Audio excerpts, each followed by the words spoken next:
Mga pambira, babanding muna kami itong pizza ko maganda. Oh, si Marinel. Malaki na siya. Marinel. Oh. Ano bibili mo? Hindi ko alam.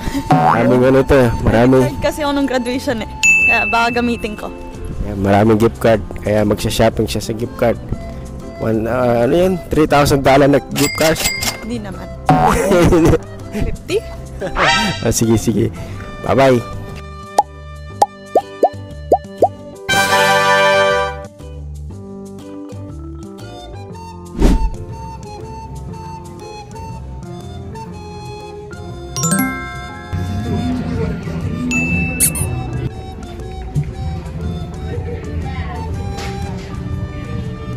Pangit na. Pangit na.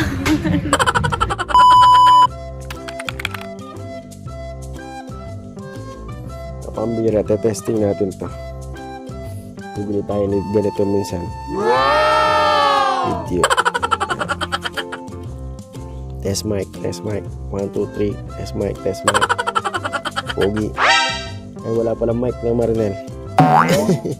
Tayo natin. iPhone 15 Pro Max. Pero bibili 256 GB, $1,200. Pero bibili natin susunod 700 GB. Para marami. Ha? Yan natin. Ito. Ano ba to? Gallery? Hindi ka talaga marunong. Lakas oh, mga pambira oh. Diba?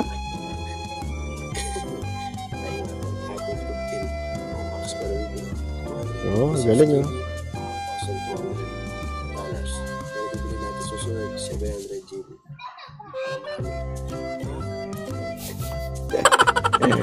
Pambira, papasyal muna kami. Delete natin, baka sumikat sila. Wala tayong bayad pag sumikat sila. Pag napasikat na, sino to? Yan. Yung Marinel Tech dyan is deleted and delete na. Okay? Yeah, iPhone 15. Malapit na yung pag-iipunan natin. Tandaan mo yung Marinel ha.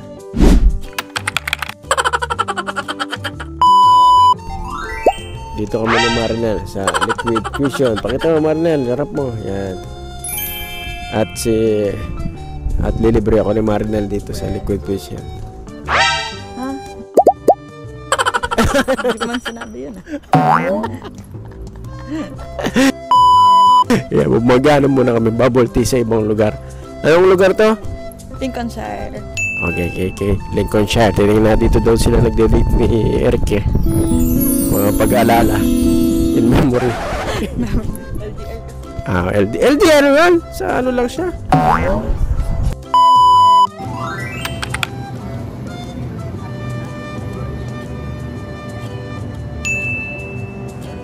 Yung pinakamalaki size yung right ano, you buy the best seller, the red bean? Yeah, we'll do the red bean. Yeah. Dito ba? Yeah. Or here. You buy 1,000 pieces. I will give to the poor. Poor. Just joking. Okay. 2 drinks and a beans. Yeah. Oh, bayaran mo na, Marinel. Hawakan mo to. Pay. Alam mo na kasi pambira. Bayad mo na tayo. No discount for military? No, we don't do that. Why?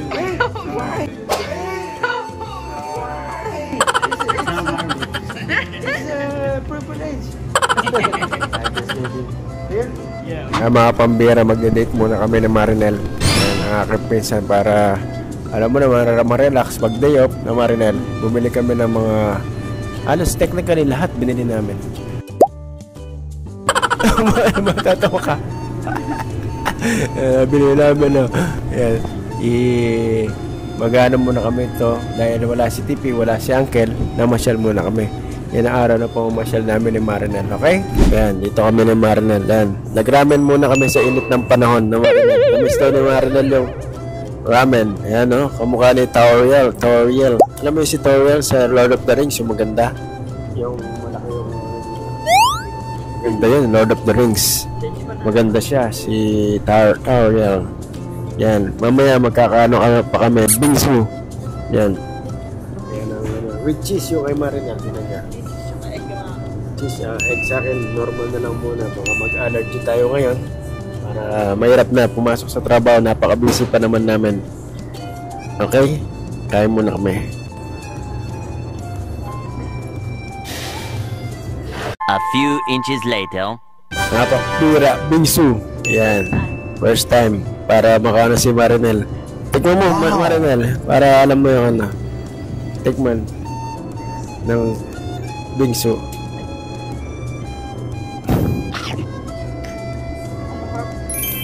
Masarap. Korean. The best. The best. Wala po muna yata yung inaano mo. Yelo lang yata yung inaano mo. Kaya mga kapambira, dahil mainit din dito kagaya sa Pilipinas, pang sa summer na, no? Pero pag malamig dito, super naman. Snow. Ay, hindi ko pa naranasan yung super na snow, yung mga snowstorm, something. Pwede mo nun yung wala pang snow. Oo, enjoy ko muna. Pag nandiyan na yung snow, lulundag ako sa snow, yung talagang hanggang minsan, hindi ko naranasan yun eh. Naranasan ko lang yung tumulo, ay yung umano yung snow, pero hindi pa yung malaking snow, yung kagaya kay Erin. Yung nagano siya, nagumiga siya sa snow. Tatry natin yung mga kapambe. Gagawa ng snowman. Oo, gagawa rin tayo ng halo-halo. Yan ang ano namin. Konti lang kinain namin. Worth $500 yan. Mura lang yan. Marinel. Mayaman talaga sa pagbihira, guys. Kung hihingi kayo ng pera sa kanya, hihingi kayo sa akin ng pera. Pag-gcash kayo. Sapok! Kain muna kami mga kapambi.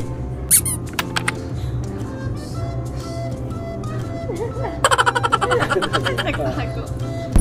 Pag Marion, tapos ka na. Na. O, alis na tayo. Magbigay ka ng tip doon. Sige. Buka ka sa pera ko. Bigyan natin yung buong wallet. Kuha kang pera dyan, $150. $50. 150. Oh. Natin na. Ready? Masa mo? 150. Yan. Wow. Ang unang pakakita, bigyan mo sa kanya lahat ha. Mabait siya eh. Sige. Mabait. Sige. Mabait. Mabuhusan mo, hindi. Sa kanya, hindi. Bigyan mo na doon. Oh, sige. Sige, dalhin mo na doon.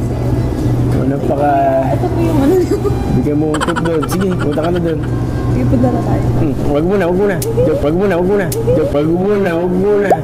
Joke, baka madali.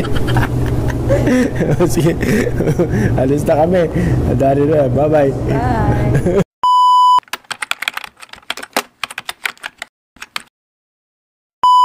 Okay. Welcome to my channel. This is Pambihira Paul TV. You know Pambihira? Yeah. Wonderful. OMG. No, it's amazing. Oh, amazing. It's like handsome, amazing. You're Pambira. This is my guy from India. Yeah, he looks like Filipino, but he's from exotic Indian nation. Right. Not exotic. What is it called? From northeastern part of India. So we basically are tribals in India. Oh, tribal. Yeah. We don't do bow and arrow. Of course.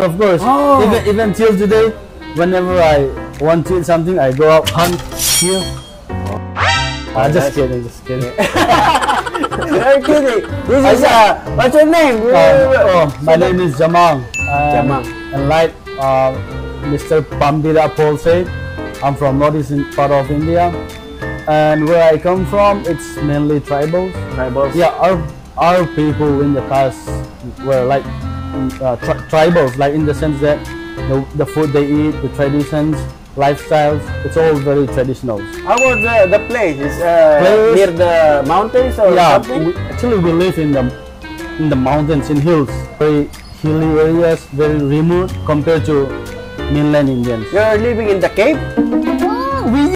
We used to, but not anymore. We already came out of the cave. Okay. Yeah. You told me about you are guarding your territory in India.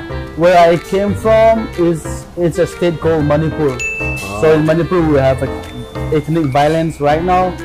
The majority community called the Meiteis are attacking and killing our people. Killing?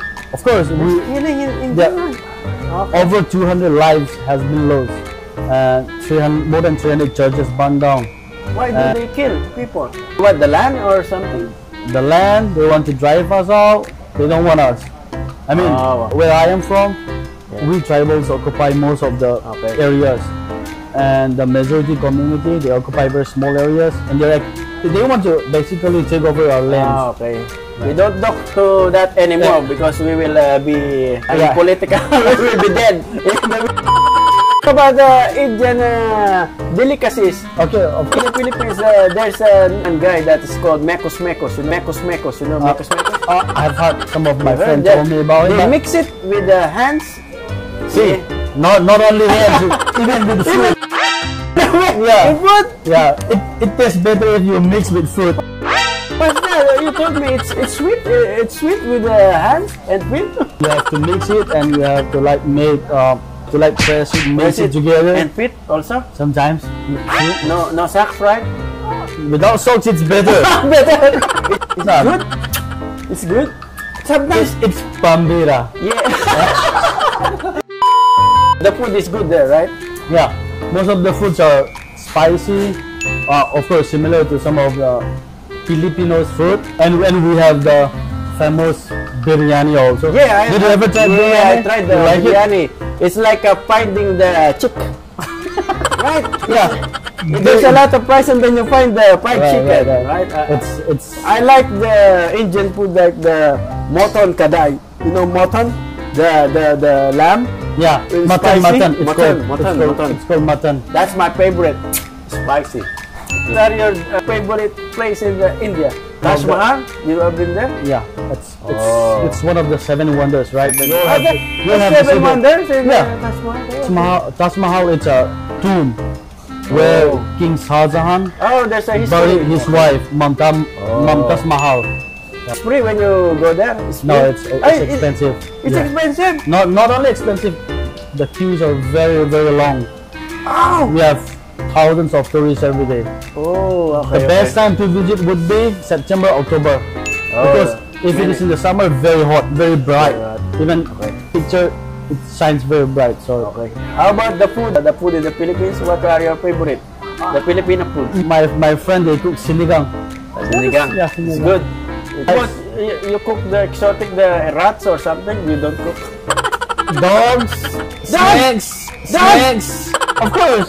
Okay. Tribal. Philippines, there's a thing called siopaw. Mhm. They said it's a cat. Cat. It's just a meat or something. Cat meat. Oh, I know people who eat cat too. Okay. So keep your cat safe. Okay, this is my interview. Jamang, my friend Alright. from India, and my cameraman, Steve. Thank you very much. And you say something to them. Like, subscribe, share our channel, Pambira Po. Bye, Okay. see you again. Bye-bye.